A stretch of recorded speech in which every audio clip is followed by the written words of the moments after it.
I'm gonna try to code an auto checkout bot using AI, and I'm gonna show you how to do it too. Ideally, I want it to be able to buy instant sellout items such as Pokemon cards, sneakers, GPUs, and if I'm successful, I'm gonna be giving this bot away for free.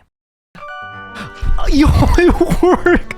When I learned that I could make scripts with AI without having any coding knowledge at all whatsoever, low-key, this kind of changed my life. I got a little bit addicted to it, making anything that I could think of. Some of the things I made were super useful, scripts that I still use every day, and other scripts just for fun. Alright, so this is like Flappy Birds, except to control the bird, you have to yell into your mic. Yo, yo, yo, yo, ha, huh, huh. Yeah, I lost it. Being in the botting world for over half a decade, attempting to create my own bot sounded like a no-brainer. However, over the years, anti-bot measures have been quite complex. For example, some websites will track your mouse movements, your device, how quickly you type in information in these text fields, and even if you use proxies with multiple accounts and multiple identities, some websites are still able to cross-reference these things and trace it back to one person. However, over years of experience, trial and error, and countless updates, bot companies have been able to frequently win this game of cat and mouse. Bot developers are specialists when it comes to this, whose job it is to figure all of this out day in and day out. It would be very arrogant of me with zero coding knowledge to think that I could even come close to competing with them. And that's why making my own auto checkout bot was something that never really crossed my mind. But today, that changes. For this botting project, I'm going to be using two AI models. The first is going to be GPT, who's going to kind of act like a consultant, and the second is Anthropic's Claude 3.7 Sonnet, which is going to act like the bot developer. Claude is going to be the one to write all the code, do the debugging, and all of that. Because from my experience, Claude has been the absolute best for writing code, and nothing even comes close. The first website that I want to create a bot for is Target, primarily for Pokemon cards. Believe it or not, Target is actually on top of their anti-bot game. As a benefit, it is possible to cop from this website without a bot. However, you are going to need a monitor. So if you're unfamiliar with what a monitor is, the way it works is that this Discord channel will populate in real time for any drops or restocks. And when you click on any of these links, it's going to take you directly to the product page, allowing you to check out very quickly, even without a bot. And that's why I'm deciding to make my bot a browser extension, because in theory, browser extension bots can sometimes have some advantages over these traditional bots, especially for websites that do enforce strong anti-bot solutions such as Target. And that's exactly why I'm going to be starting off with that website.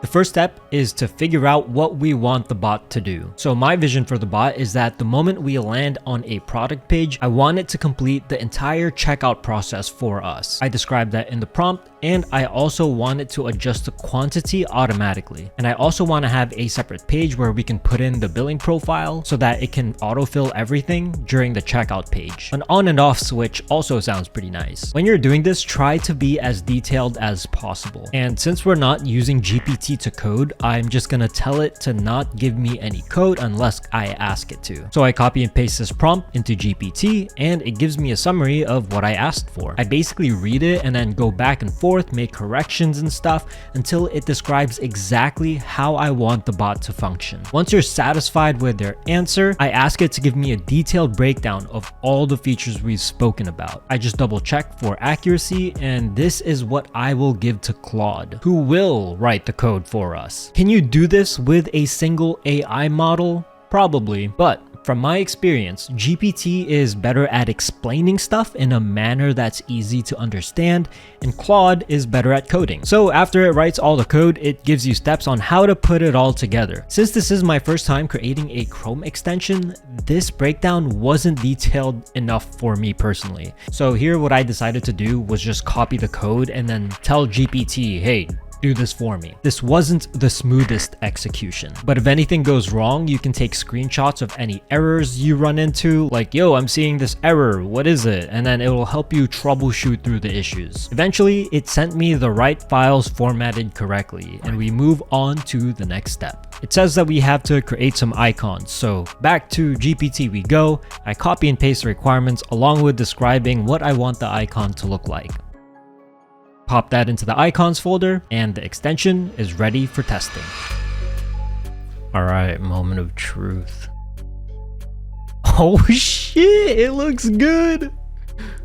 What the hell? This is sick. Manage profile. Bro, this absolutely is blowing my mind right now. Add new profile, hell yeah. I can't imagine that this would work perfectly, like right off the bat. General settings. Wait. You just turn it on and that's it. Import export profiles. I didn't even ask for this. Let's try this out. If this is turned on, I have to go in the actual product page. All right, here we go.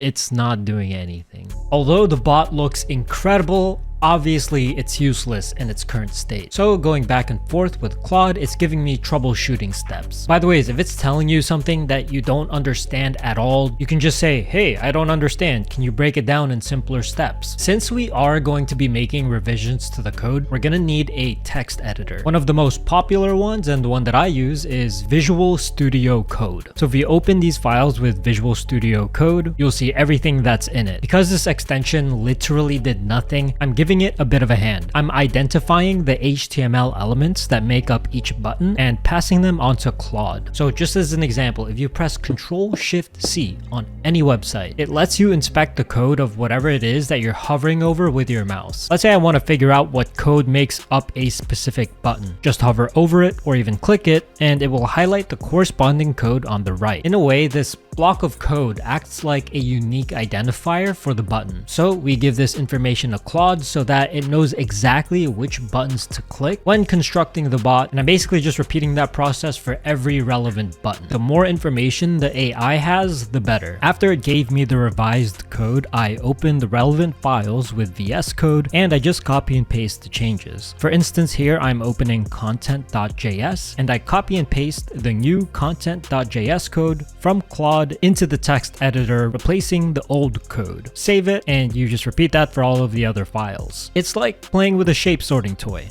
If Claude gives you a circle, you put it into the circle hole. If it gives you a star, you put it in the star hole. Rinse and repeat until all the files that needed to be revised has been revised. After you apply the fixes, maybe it still doesn't work. So I just keep feeding Claude more information and more context and more logs. So it gives me code revisions, I apply the revisions, and little by little, it gets closer to fixing the issues.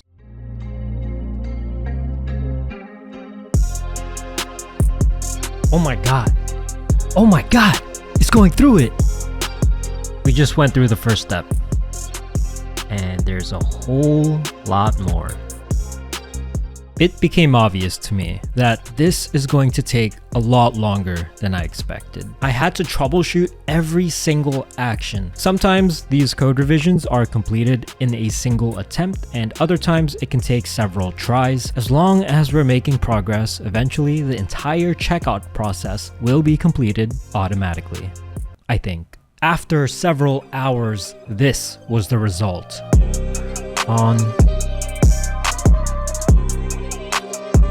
Do the whole checkout process. Oh my god, it's stuck in the same freaking place. And that's when I decided to call it a night. Back at it again the next day, and I felt like I was really close to automating the entire checkout process, so it's only a matter of time.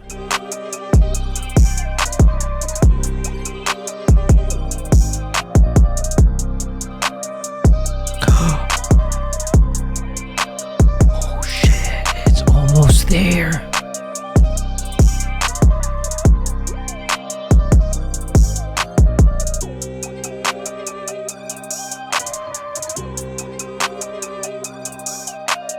Okay. It did it. Oh my god! It went through the whole thing! I think we're done. I think we're done. Well, this module at least. I'm planning to add more websites. So now I'm gonna test this for real. I'm gonna put my actual credit card and billing information in this thing, and hopefully I'm able to get a checkout from one of these insta sellout Pokemon card restocks. Super excited. Since I plan to support multiple websites with this bot, I need the files to be organized. The next couple of features I want to add is support for Costco and a monitoring feature so that you don't even have to be at your computer for you to get these checkouts. I want to be able to work on these different modules while minimizing the risk of breaking the rest of the code. What I'm having Claude do right now is rearrange it in a way in which we're going to have placeholder files for those upcoming modules. Since the next thing that I'm going to be working on is Costco, I'm going to create a completely new browser extension. And then once that's done, theoretically, I'd be able to just plug that into the old extension with relative ease because it was already prepared. Yes, I'm using Claude to do all of this organization stuff by prompting it with everything that I said just now. What's important for you to know though is this concept of modularity if you decide to do something like this.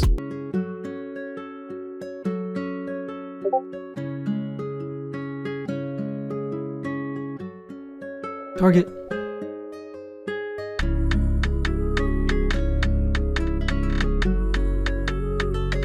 God. No way. No. I think it's sold out. Oh, damn, bro. Yo, it worked! It worked! What the bro? It freaking worked! Yo, let's freaking go! That's amazing! Damn. It got canceled. I wonder if I got canceled because of anti-bot.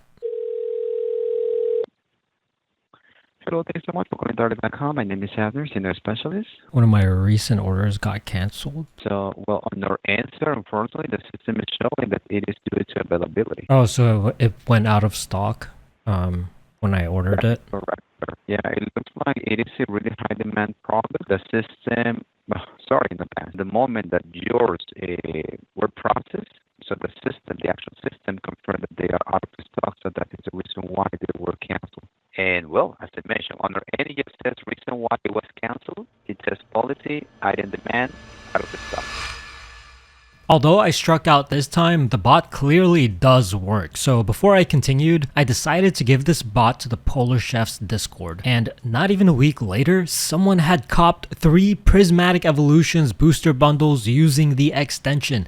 And yes, it actually did ship out. And then I peeped this in our success channel too, another person copying with the extension.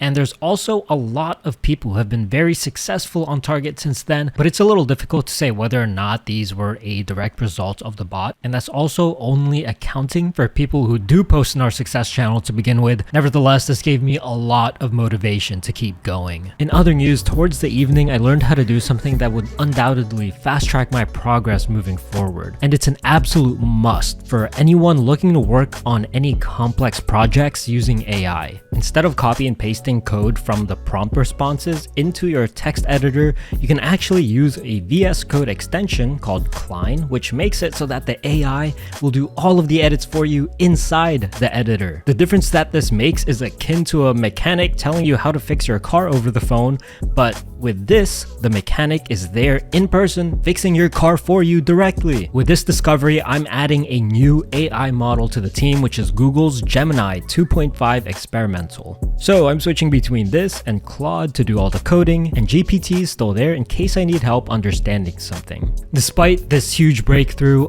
I wasn't prepared for what awaited me next. Target is a website that took me a day and a half to finish. Costco, on the other hand, had serious anti-bot. I won't get into the details because this video would be 3 hours long, but let's just say it was a mess. A week later, the Costco module was passable, so I put it into the main extension. So now I'm working on the monitoring feature. This would be reliant on a Discord monitor channel. Each alert includes a direct link that takes you straight to the product page. So in the bot, you can specify which products you're looking to buy, and whenever that product pops up in the monitor, it'll automatically open the product link. And the auto checkout modules activate starting from the product link, which effectively means you can check out items without having to even be at your computer. Finally, I am finished with both the Discord monitoring feature and the auto checkout modules. So now I gotta put them together and hope nothing breaks in the process. So here I have this big fat prompt and I'm telling Gemini 2.5 exactly how to put them together and also telling it to not break anything. As we're closing in on the final stretch of this project, I needed to think about how I wanted the bot to actually look. I'm replacing the logo and switching up the overall theme of the bot. Ladies and gentlemen, I present to you the Polar Assist bot.